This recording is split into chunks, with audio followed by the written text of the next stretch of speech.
श्रावण हा सण उत्सव व्रत वैकल्याचा खास महिना असतो। या संपूर्ण महिन्यात प्रत्येक दिवसाचे वेगळे महत्त्व असते। 5 ऑगस्ट पासून श्रावण महिना सुरू झालाय। श्रावण महिन्यातील शुक्ल पक्षातील पंचमीला नागपंचमी हा सण साजरा करण्यात येतो। यंदा 9 ऑगस्ट रोजी नागपंचमी साजरी केली जाणार आहे।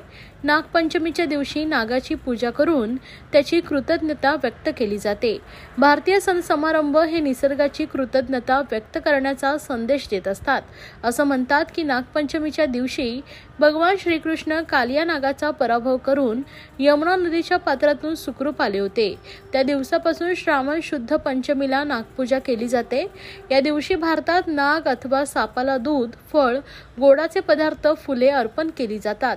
नागपूजा करण्यासाठी नागाची मातीची प्रतिमा घरात स्थापन केली जाते किंवा नागाचे बीळ असेल तर त्या ठिकाणी जाऊन पूजा केली जाते।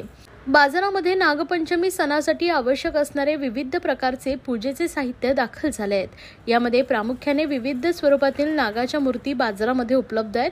मातीपासून बनवलेल्या 1 फणी, 5 फणी, पिंडीभोवती नाग असलेली मूर्ती, साधी नागाची मूर्ती, लाल रंगातील जास्वंदी नाग अशा विविध स्वरूपातील लहान मोठ्या आकारातील नागाच्या मूर्ती बाजारामध्ये विक्रीसाठी उपलब्ध आहेत। 20 रुपयांपासून ते 100 रुपयांपर्यंत याची किंमत आहे।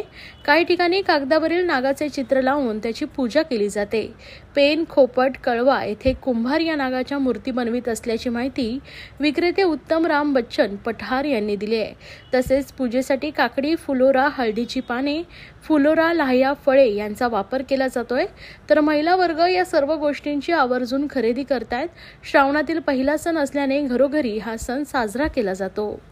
हा नागोबा आम्ही स्वस्त विकतोय। पिंडासोबत लहान आहे ते 20 रुपये आणि पिंडासोबत एक मोठी साईज आहे आम्ही हा 30 रुपयाने विकतो ताई। आणि हा बघा 5 पौंडवाला जो नागोबा आहे आणि आपण 30 रुपयापर्यंत देतो ताई। आणि हे बघा हा जास्वंती डिझाईन हे पण 40 रुपये सांगून आम्ही लास्ट 30 रुपये प्राइसने देतो। आणि हा बघा ताई एक मोठा नागोबा हे 100 रुपये सांगून आम्ही लास्ट 80 रुपये 70 रुपये या भावने देतो ताई। कुठून आणलेले आहेत आणि महागाईची झळ काय लागलेली का? हे नागोबा आम्ही काही खारेगाववरून आणलेले आहे। महागाईने किमती काय वाढल्यात का? नाही, तेच भाव 5-6 वर्षापासून तेच भाव चालू, अजून काय आम्ही भाव वाढवला नाही। काय काय साहित्य लागतं आणि गिरायकांचा प्रतिसाद कसा आहे? नागरिक लोक पण भाव विचारून घेतात आणि या नागपंचमीसाठी लाह्याचा प्रसाद, या नागोबाचे ते ताण लागतात, अनेक अगरबत्ती, पूजापाठ, दूध पितात, तेच अजून काहीच नाही। आणि फुलं बिलं वाजते, लोक ते पण श्रद्धेने घेतात। लोक पण चांगल्या व्यवस्थेने श्रावण सोमवार लागल्यापासून लोकांनी चांगल्या पद्धतीने घेतात।